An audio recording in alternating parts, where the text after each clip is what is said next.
Hello, today I'm going to discuss trachoma, which is an eye infection or ocular infection caused by the bacteria CHLAMYDIA trachomatis. So CHLAMYDIA trachomatis is a gram-negative bacteria that is divided into several serovars. So different set of serovars cause different diseases. Trachoma is caused by the serovars A to C.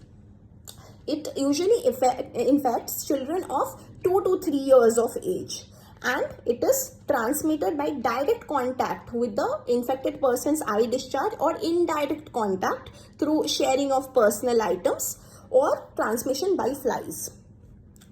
Clinical manifestation is divided into two stages. One is acute stage, one is late stage. In acute stage, there is follicular conjunctivitis. That means the lymphoid follicles of the conjunctiva get inflamed. Sometimes they rupture and form spots on the conjunctiva called Hebert spot.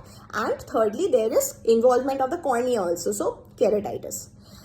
Now, in the late stage, there is conjunctival scarring, which is also called cicatrization. There is new vessel formation called pannus, and the eyelashes turn inwards, which is called entropion. And due to this formation of the inward turning of the eyelashes, they brush against the cornea and may cause corneal opacity and blindness later on.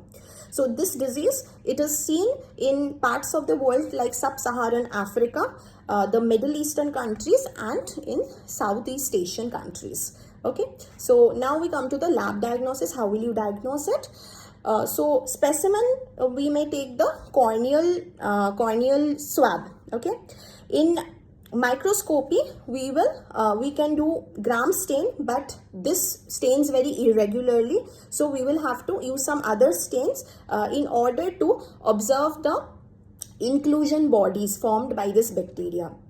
These stains are Lugol's iodine, Machiavello stain, Castaneda stain, Jimenez stain, or sometimes direct immunofluorescence assay is used. Okay.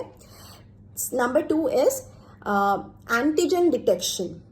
Specifically, the lipopolysaccharide antigen of the bacteria is detected by a method called enzyme immunoassay.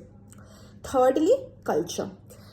Let me tell you, this bacteria cannot be cultured in artificial media, so you will have to use some animal models like mice inoculation or continuous cell lines like HeLa cell line, McCoy cell line, BHK21 or green monkey kidney cell line. Okay.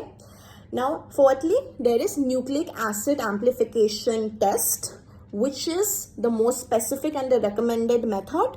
So here, what we can do PCR or multiplex PCR to detect the genes of Chlamydia trachomatis, specifically 16S and 23S are RNA of Chlamydia trachomatis.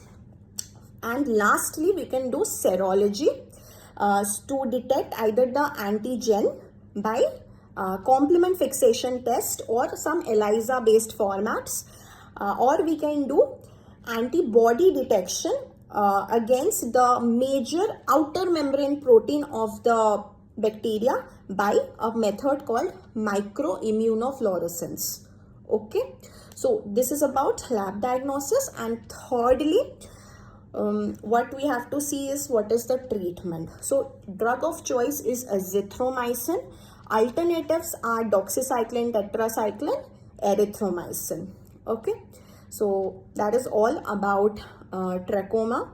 So if you want to know more, do comment. And if you find this helpful, do share it. Thank you.